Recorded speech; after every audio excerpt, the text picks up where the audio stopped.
Assalamualaikum warahmatullahi wabarakatuh. Eh, Kembali kita masuk ke mata kuliah pengantar makroekonomi. Kita masuk ke chapter 2. Di chapter 2 ini kita bicara data, the data of macroeconomic. Kalau apa namanya, kita sudah bisa ya menduga data makroekonomik itu apa ya. Tentunya utamanya adalah pendapatan nasional. Maka di data makroekonomi ini kita lebih berbicara ke perhitungan eh, pendapatan nasional gitu, gross domestic product. Jadi salah satu indikator telah terjadinya alokasi yang efisien secara makroekonomi adalah nilai output nasional yang dihasilkan dari sebuah perekonomian pada periode tertentu. Kenapa? Karena besarnya output nasional itu dapat menunjukkan beberapa hal yang penting dalam sebuah perekonomian. Apa saja itu? Jadi yang pertama, besarnya output nasional itu merupakan gambaran awal tentang seberapa efisiennya sumber daya yang ada dalam perekonomian. Apa sumber daya itu? Ya, tenaga kerja, barang modal, uang, kemudian masuk kewirausahaan. Jadi, seberapa efisien sumber daya yang ada dalam perekonomian tersebut digunakan untuk memproduksi barang dan jasa. Jadi secara umum, semakin besar pendapatan nasional suatu negara, akan semakin baik efisiensi alokasi sumber daya ekonominya. Begitu. Nah, kemudian faktor yang kedua, besarnya output nasional itu merupakan gambaran awal tentang produktivitas dan tingkat kemakmuran suatu negara. Kita tahu alat ukur yang disepakati tentang tingkat kemakmuran ini adalah output nasional per kapita. Nilai output per kapita diperoleh dengan cara membagi besarnya output nasional dengan jumlah penduduk pada tahun yang bersangkutan. Jadi, jika angka output per kapita ini makin besar, maka tingkat kemakmurannya juga dianggap semakin tinggi. Sementara itu alat ukur tentang produktivitas rata-rata adalah output per tenaga kerja. Jadi makin besar angkanya, makin tinggi juga produktivitas tenaga kerjanya. Itu. Nah, kemudian apalagi selanjutnya? Yang ketiga adalah besarnya output nasional merupakan gambaran awal tentang masalah-masalah struktural, masalah-masalah yang mendasar yang dihadapi oleh suatu perekonomian. Jika sebagian besar output nasional itu hanya dinikmati oleh sebagian kecil penduduk saja, maka perekonomian tersebut mempunyai masalah dengan distribusi pendapatannya. Dan jika sebagian besar output nasional dari sektor pertanian, sektor ekstraktif, maka perekonomian tersebut berhadapan dengan masalah ketimpangan struktur produksi. Dalam arti, perekonomian harus segera memodernisasikan diri dengan memperkuat industrinya, gitu. Dengan memperkuat industrinya. Jadi, agar ada keseimbangan kontribusi antara sektor pertanian. Kenapa sektor pertanian? Karena sektor ini dianggap sebagai sektor ekonomi tradisional dan sektor industri yang dianggap sebagai sektor ekonomi yang modern.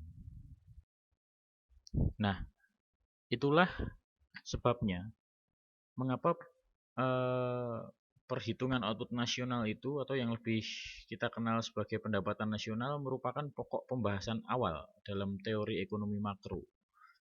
Tanpa Anda memiliki pemahaman yang benar tentang konsep pendapatan nasional, maka Anda tidak akan mungkin melakukan diskusi atau pembahasan tentang model-model ekonomi makro, karena ini memang awalnya seperti ini, pembahasan awalnya.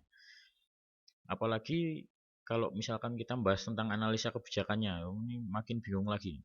Jadi awalnya adalah output nasional tadi, perhitungan output nasional. Nah, istilah yang paling sering dipakai untuk pendapatan nasional adalah PDB atau Produk Domestik Bruto atau Gross Domestic Product. Istilah itu ini kita belum masuk ke materi ya, baru pendahuluan saja. Jadi PDB itu merujuk pada pengertian nilai barang dan jasa akhir berdasarkan harga pasar. Nilai barang dan jasa akhir berdasarkan harga pasar yang diproduksi oleh sebuah perekonomian dalam satu periode atau dalam satu kurun waktu dengan menggunakan faktor-faktor produksi yang berada dalam suatu perekonomian tersebut. Atau di sini Anda bisa lihat definisi dari Keys&Fair ini. Total market value of all final goods and services produced within a given period by factor of production located within country. Ya, itu. Kalau melihat definisinya Keys&Fair ini, kita bisa tahu yang tercakup dalam definisi tersebut adalah pertama, produk dan jasa akhir. Produk dan jasa akhir.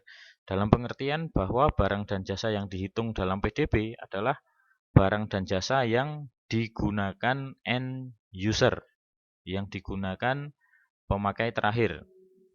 Kemudian bisa Anda lihat nomor 2 yang di sini harga pasar. Itu harga pasar yang menunjukkan bahwa nilai output nasional tersebut dihitung berdasarkan tingkat harga yang berlaku pada periode yang bersangkutan pada saat PDB tadi dihitung. Kemudian yang ketiga adalah faktor-faktor produksi yang berlokasi di negara yang bersangkutan.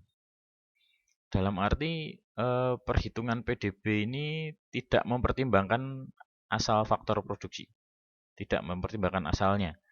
Jadi apakah itu milik perekonomian atau milik asing? Jadi yang digunakan adalah yang berlokasi dalam menghasilkan output. Begitu. Nah, kemudian pertanyaan selanjutnya, bagaimana cara menghitungnya? Biasanya selanjutnya itu, bagaimana cara menghitungnya dan masalah-masalah apa yang timbul dari cara perhitungan tersebut. Kenapa? Karena mengingat konteks kegiatan yang dianalisis dalam teori ekonomi makro itu lebih luas dan lebih kompleks dibanding dalam teori ekonomi mikro. Maka kita bisa menyimpulkan 2 langkah yang harus dilakukan sebelum mampu menghitung PDB. Yang pertama adalah pemahaman tentang siklus aliran pendapatan. Kemudian yang kedua adalah pengeluaran dalam konteks makro. Jadi langkah kedua adalah bagaimana lewat pasar apa para pelaku ekonomi tersebut berinteraksi. Anda bisa lihat di slide selanjutnya ini. Ini akan kita bahas pada video berikutnya. Karena satu video ini hanya saya batasi 10 menit saja. Penjelasannya akan ada di video berikutnya.